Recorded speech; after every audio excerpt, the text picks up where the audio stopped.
কুড়িগ্রামে কৃতি শিক্ষার্থীদের A+ সংবর্ধনা। আসসালামু আলাইকুম, আমি হাবিবুর রহমান। শুরু করছি ZH টেলিভিশনের নিয়মিত সংবাদ। মেধা, সততা ও দেশপ্রেমে গড়ি ইনসাফের বাংলাদেশ এই প্রতিপাদ্যকে সামনে রেখে কুড়িগ্রামে SSC ও দাখিল পরীক্ষার GPA 5 প্রাপ্ত কৃতি শিক্ষার্থীদের সংবর্ধনা 2026 অনুষ্ঠিত হয়েছে। 26 আগস্ট দুপুরে বাংলাদেশ ছাত্র শিবির কুড়িগ্রাম জেলা শাখার আয়োজনে পৌর অডিটোরিয়াম হল রুমে এর সংবর্ধনা অনুষ্ঠানের আয়োজন করা হয়। অনুষ্ঠানে জেলার বিভিন্ন শিক্ষা প্রতিষ্ঠান থেকে SSC দাখিল ও সমমানের পরীক্ষায় GPA 5 প্রাপ্ত কৃতি শিক্ষার্থীরা অংশ নেন। অনুষ্ঠানে শিক্ষার্থীদের হাতে পুরস্কার ও ক্রেস্ট তুলে দেওয়া হয়। এতে প্রধান অতিথি হিসাবে বক্তব্য রাখেন কেন্দ্রীয় আন্তর্জাতিক সম্পাদক ও ডাকসু ছাত্র পরিবহন সম্পাদক আসিফ আবদুল্লাহ।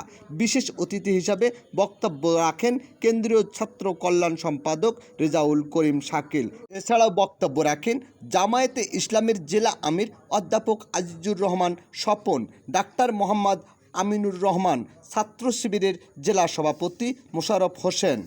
বক্তারা বলেন, মেধাবী শিক্ষার্থীরাই দেশের ভবিষ্যৎ ও নেতৃত্বের অন্যতম শক্তি। শুধু ভালো ফলাফল নয়, সততা, নৈতিকতা, দেশপ্রেম ও মানবিক মূল্যবোধে সমৃদ্ধ হয়ে শিক্ষার্থীদের নিজেদের গড়ে তুলতে হবে।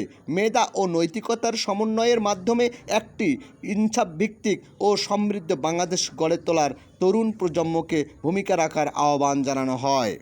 কৃতি শিক্ষার্থীদের অভিনন্দন জানিয়ে বক্তারা আরও বলেন, GPA 5 অর্জন শিক্ষা জীবনে একটি গুরুত্বপূর্ণ সাফল্য হলেও এটি শেষ লক্ষ্য নয়। ভবিষ্যতে দেশ ও মানুষের কল্যাণে নিজেদের যোগ্য ও আদর্শ নাগরিক হিসাবে প্রতিষ্ঠিত করতে হবে।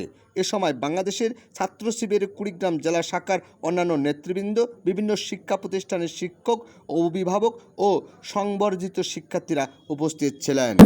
আমার কোনো মোবাইল ছিল না, তো এসএসসিতে যখন আমি ভালো রেজাল্ট করলাম, পরিশ্রম তত্ত্বাবধান ছাড়া হয়তো এটি সম্ভব হতো না। কুড়িগ্রাম জেলা প্রতিনিধি মাসুদ রানা, তথ্যচিত্রে নিউজ ডেস্ক, ZH টেলিভিশন।